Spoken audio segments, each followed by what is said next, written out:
Homeopathy ایک طبی science ہے جسے جرمن معالج ڈاکٹر سیموئل فریڈرک ہانیمن نے تقریباً 200 سال پہلے جرمنی میں دریافت کیا تھا۔ ڈاکٹر سیموئل ہانیمن کی دریافت شدہ پیتھی علاج بالمثل ہے۔ ہومیوپیتھی کی اصطلاح یونانی الفاظ ہومیوز سے نکلی ہے جس کا مطلب ہے ایک جیسا، سملر، اور پیتھوس کا مطلب ہے مرض، سفرنگ۔ یہ علاج بالمثل کے اصول پر مبنی ہے، لائک کیور لائکس۔ اس کا مطلب یہ ہے کہ کوئی بھی مادہ جو ایک صحت مند شخص میں علامات کا مخصوص مجموعہ پیدا کرتا ہے، بیمار شخص میں اسی طرح کی علامات کا علاج کر سکتا ہے اگر اسے تھوڑی مقدار میں دیا جائے۔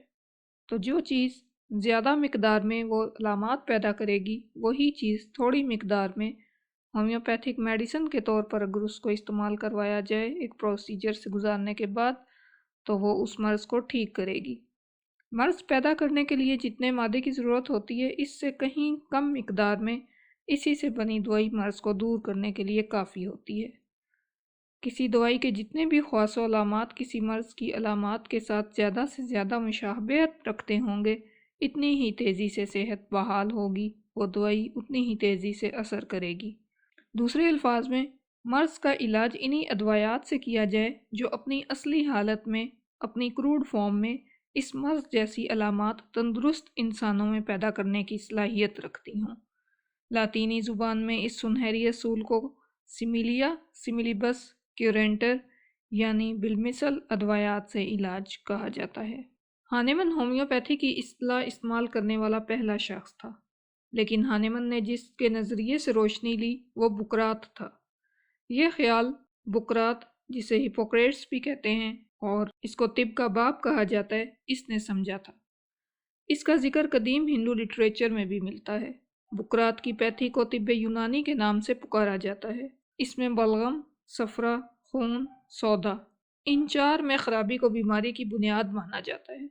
بقراط کو انسانی جسم کے اندر کسی قوتِ غیبی کا احساس ہوا تو وہ اس کی تحقیق میں لگ گیا، لیکن بقراط کی وفات کے بعد کسی نے اس طرف توجہ نہ دی۔ تحقیق وہیں کی وہیں ٹھپ ہو گئی۔ پھر ڈاکٹر ہانیمن کو یہ نظریہ سمجھ آ گیا اور تحقیق دوبارہ شروع ہو گئی۔ ہومیوپیتھی کچھ اصولوں پر مبنی ہے۔ اس کے کچھ لاز ہیں، کچھ کارڈینل پرنسپلز ہیں۔ Law of similar, law of simplex یا single dose, law of minimum dose, doctrine of drug proving, doctrine of chronic diseases, doctrine of vital force, doctrine of drug dynamization. یہ 7 اصول اور law of انڈیویجولائزیشن، اس کے ساتھ doctor herring کا law of cure homeopathy کی scientific بیس بناتے ہیں۔ Science ہونے کے ساتھ ساتھ ہومیوپیتھی ایک آرٹ بھی ہے، کیونکہ بہت کچھ ڈاکٹر کی پرسیپشن پر ڈیپینڈ کرتا ہے، جیسے پوٹینسی کا انتخاب، دعا دہرانے کا وقفہ، دعا کی مقدار وغیرہ۔ آرٹ میں نکھار پریکٹس اور ایکسپیرینس سے آتا ہے۔ طریقے میں فرق ہو سکتا ہے، شاید یہی وجہ ہے کہ اختلافات بھی پائے جاتے ہیں۔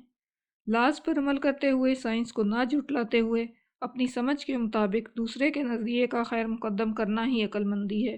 باقی پریکٹس اپنی اپنی، مقصد مریض کی صحت ہے۔